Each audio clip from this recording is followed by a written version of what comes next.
Hello, my name is Will Bauer. I'm an OpenSciEd teacher and curriculum writer. Let's get into the last lesson of the unit, lesson 15, which has probably one of my favorite assessments in all of the OpenSciEd curriculum. How did we get here?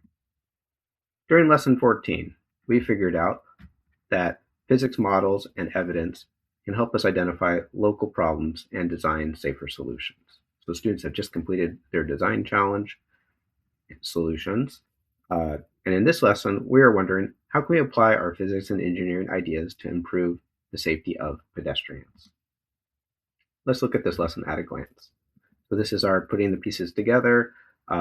There's a couple videos that you're going to show early on to introduce the transfer task, and there's minimal prep other than previewing those videos and getting the test printed off. So I've divided this one-day lesson into two sense-making loops. The first one is focused on the assessment. So you're going to preview the assessment by playing videos of these pedestrian safety design solutions that have not been successful, and then students will take the pedestrian safety assessment individually. From this, they learned that we can use physics and engineering ideas to evaluate the merits of two design solutions and make recommendations for improvements. On the second half of this lesson, students are going to reflect on what they've learned, look at the driving question board, and think about how they can apply what they've learned. And they're going to think about applying what they've learned to decisions that they might make as a driver, passenger, community member, or a pedestrian. So in this lesson, we've figured out that our science and engineering ideas can be used to evaluate the merits of two solutions and make recommendations for improvements. And we can use our science and engineering ideas to answer unanswered questions on our driving question board. Here are some key moments. So in part 2, students work on the assessment. Students should identify that both of the solutions should extend the time period over which the force is applied during a collision with a pedestrian. So that's a good thing. They've seen that pattern occur with the crumple zones and the inside the car safety features like airbags and seatbelts. My second bullet point is that for the safety scoop, a critique that students should find is that it relies on reaction time for the driver to release the safety scoop, but students might reason that this could have worked because cars were going slower and weighed less in 1939 when this invention was deployed.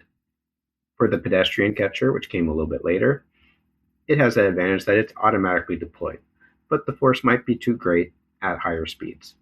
Also, the material seems very rigid and wouldn't be very good for that reason.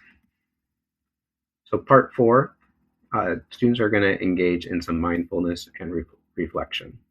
So have students think about all the different roles they play with the transportation picture, from being a driver, a passenger, community member, or a pedestrian.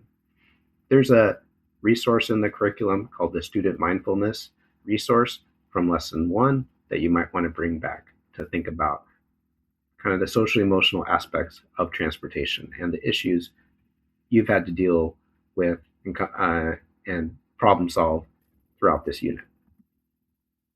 Here are some material management tips and tricks.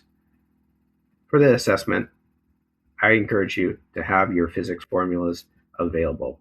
It might have been a few days since students have used these to calculate momentum and velocity change, so it's good to have those resources publicly available because the students might be out of practice a little bit by the time you get to this assessment. My other recommendation is to have students use their notebook to apply what they've learned about seatbelts, airbags, crumple zones to these new, to them, but older pedestrian safety design solutions. How can we update them to modern times? They can apply what they've learned about those other safety features to the ones that are supposed to protect pedestrians. No new vocabulary in this lesson. For posters, I encourage you to have the driving question board open to answer any unanswered questions that they have, and to have the mathematical models poster to assist students with the calculations required on the assessment. That takes us to the end of this unit. Thank you so much for listening.